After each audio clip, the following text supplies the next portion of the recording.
The episode opens in the heart of Chinatown, deep under the streets in the Mandarin's lair. Disguised as the Mandarin, Gene Kong gets information about the Maggia incursion on his territories. The Maggia is a crime syndicate that serves as a rival organization to the Tong, the Mandarin's secret society. Having retaliated, Mandarin is not surprised by this news and asks his servants what research they have on the McLuhan rings. Howard Stark had the most research and knowledge on the rings, and after the crash, they lost all of it. Filled with shame, Mandarin's servants leave the throne room. Gene takes off the rings, changing out of the Mandarin's armor, and takes the elevator up to his stepfather's store. The store, although a legitimate business, acts as a front for the secret base. When he finds his way into the store, he sees none other than Tony Stark waiting for assistance. Tony introduces himself and asks for information on the McLuhan rings. He came to this store specifically because he found Zhang's name in his father's research. Gene explains that his stepfather is out on business and won't be back for some time. Hoping to get in contact when Zhang returns, Tony gives Gene his cell phone number and tells him where he attends school. Having already enrolled himself in the same school, Gene seems pleased with this information. Tony eagerly runs back to his laboratory. He enters the secret base when an Iron Man suit starts running right toward him and shows no sign of slowing down. Tony jumps out of the way, just barely missing the cold, hard steel. The Iron Man suit flies all over the room and eventually stops. Rhodey apologizes and says he's been practicing with the remote control function of the suit. Tony is not impressed. The next day, at school, the class gets introduced to Gene Kong. At the end of the day, Tony and Pepper catch up to Gene, who is leaving the school, and ask for help with their research. Tony gets a strange tingling in his gut when all of a sudden Gene's limo gets shot by a missile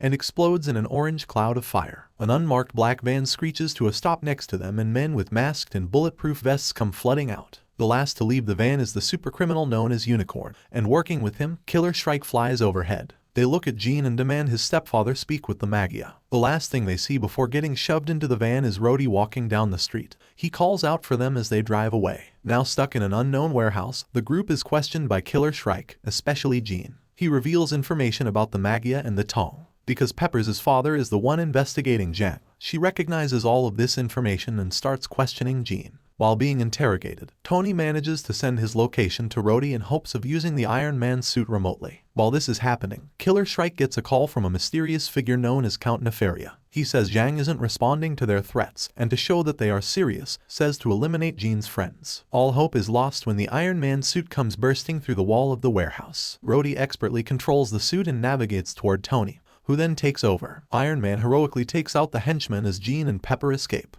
Unicorn uses his head-mounted laser to pin Iron Man to the wall, but Iron Man uses his chest laser to electrocute and knock out the villain. With one down, Iron Man flies over to Killer Shrike to end this. They battle through the warehouse, eventually leaving and flying high into the sky. Killer Shrike manages to tire out Iron Man and gets him into a locked state with his destructive wrist lasers. Iron Man bravely outsmarts Killer Shrike and overloads his suit, expelling the energy back into the horrible crook. With the battle over, the police arrive but are unable to catch the criminals, allowing them to get away. Later, Tony is back at home on the phone with Gene, and both agree to work with each other while researching the McLuhan rings. Gene hangs up the phone, transforms into the Mandarin, and walks into a room where he is interrogating Killer Shrike and Unicorn. Meanwhile, Iron Man, with Rhodey's help, responds to a break-in alarm at a Stark facility. They take note of the fact that the police have not been notified. Iron Man arrives at the facility and sees the entire building is covered with snow and ice. He enters and sees someone in a bulky exoskeleton who pleasantly greets him. They get swarmed by small flying droids and the two destroy each one. Iron Man uses his repulsor beams,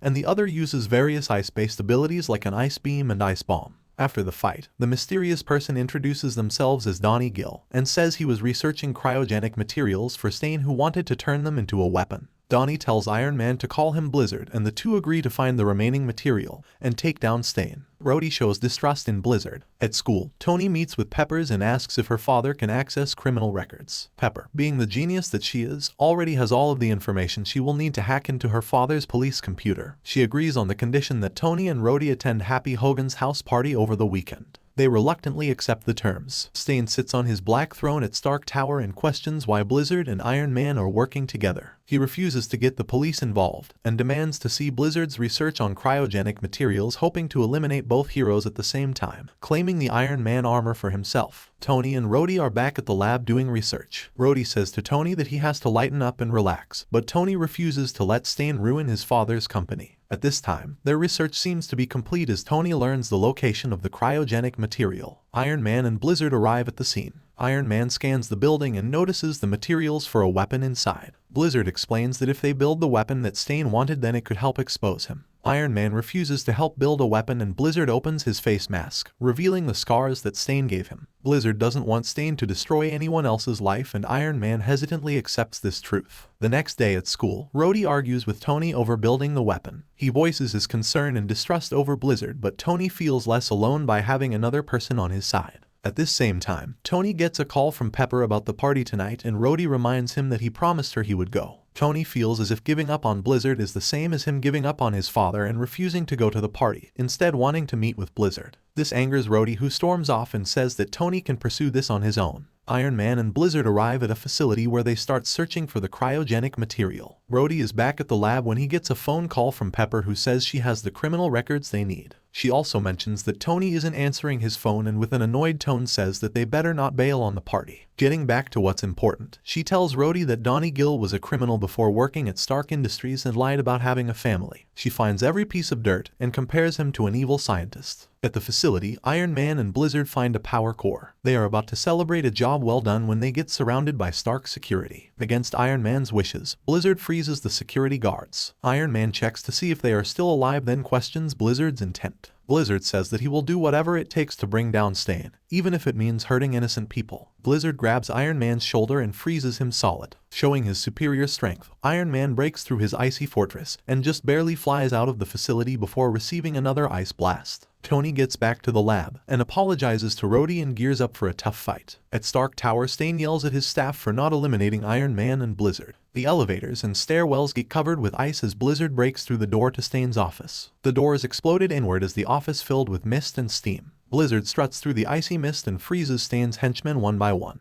He's about to freeze Stain when Iron Man triumphantly flies through the window and tackles Blizzard to the ground, where they fall through to the floor underneath. Office workers flee the once safe and quiet halls of Stark Tower. Now properly geared up, Iron Man uses heat beams to throw Blizzard aside. Blizzard responds with a heavy ice blast that throws Iron Man through a wall. Iron Man recovers as the ground around Blizzard turns to ice. He gathers his strength, causing ice to be formed around him. Iron Man shields himself as Blizzard creates a powerful storm around him, sending razor-sharp shards of ice in all directions. Rhodey watches through Iron Man's eyes in awe. Iron Man watches as everything around him turns to ice. He takes notice of the building creaking and cracking and says the structure won't be able to handle the intense cold. The ball of ice, wind, and snow surrounds Blizzard, getting bigger and bigger by the second. The outside of the building breaks under the pressure. Rhodey nervously tells Iron Man to hurry up because there are people trapped inside the building. Running out of ideas, Iron Man flies straight into Blizzard's storm and grabs his arms. He smashes the ice actively forming around his iron body and braces himself. While holding on, Iron Man flies forward into a load-barring wall, bringing Blizzard along with him. Blizzard's suit malfunctions, encasing himself in a sphere of ice. Iron Man catches his breath as a drone flies down toward him. The drone presents a video call from Stain, who says that his engineers are analyzing Iron Man every second he's in the building, and threatens to find out Iron Man's identity. Iron Man destroys the drone and flies to safety. Tony returns to the lab to recharge his arc reactor and talk with Rhodey. He decides to keep the cold modifications on the suit, and the two start dreaming up different versions of the Iron Man armor. He wants to get to work right away, but remembers what he promised Pepper. Tony, Rhodey, and Pepper attend Happy's party. The group sits on a couch with an expression of extreme boredom as they realize they are the only people from school that showed up. Happy is oblivious to this and dances on a couch as the music plays.